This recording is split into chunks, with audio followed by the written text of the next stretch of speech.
Greetings to all my tech heads out there in the KevTechify nation, and if you're new here, welcome. In this episode, we're going to look at cryptanalysis. We'll be discussing cracking the code, methods of cracking code, and finally going through a cracking code example. This episode is part of my series on network security for the Cisco Certified Network Associate, or CCNA for short. I'm Kevin here at KevTechify. Let's get this adventure started.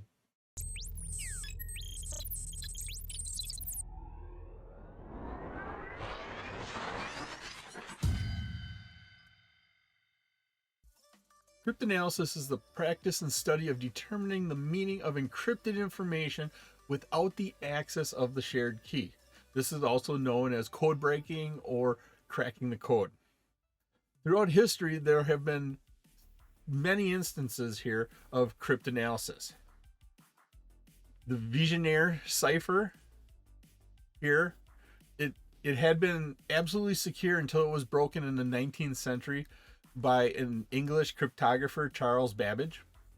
Mary, Queen of Scots, was plotting to overthrow Queen Elizabeth I from her throne and sent messages to her co-conspirators. The cracking of the code used in this plot led to the beheading of Mary in 1587. And then finally, we have the Enigma encrypted. So the Enigma encrypted communications were used by Germans to navigate and direct their U-boats in the Atlantic. Polish and British cryptanalysis broke the German Enigma code. Winston Churchill was of the opinion that it was the turning point of World War II. There are several methods here that are used in cryptanalysis. First method that we'll mention here is the brute force method.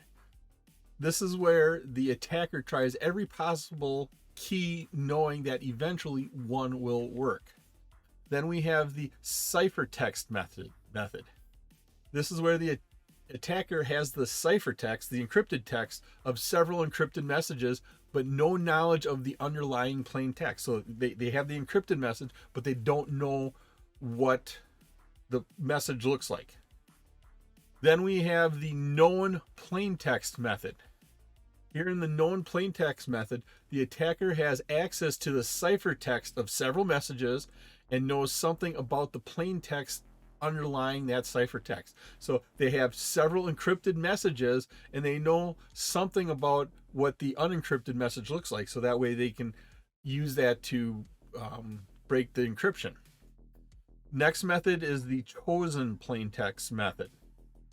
The attacker chooses which data the encryption device encrypts and observes the ciphertext.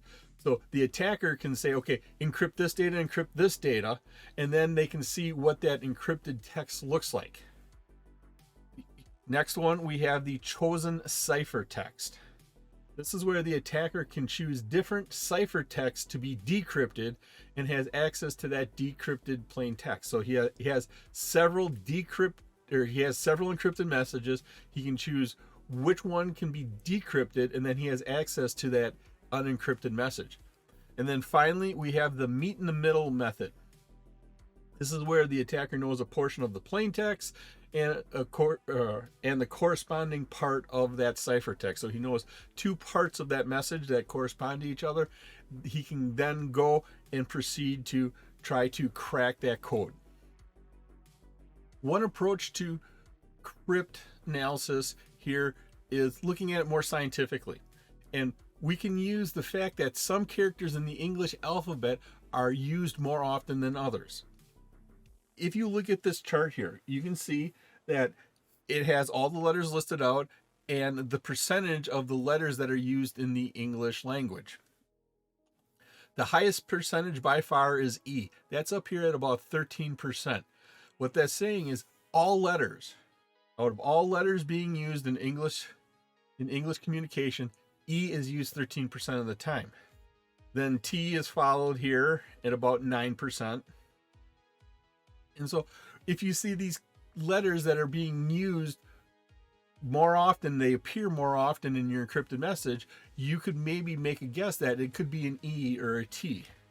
You can also take the other approach, where if you look at the least amount of used characters, that would be down here as a Z or an X or a Q or even a J. They're way less than 1% being used.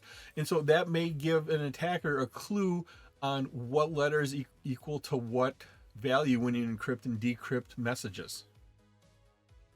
It was my pleasure to provide you with this wonderful episode on cryptanalysis.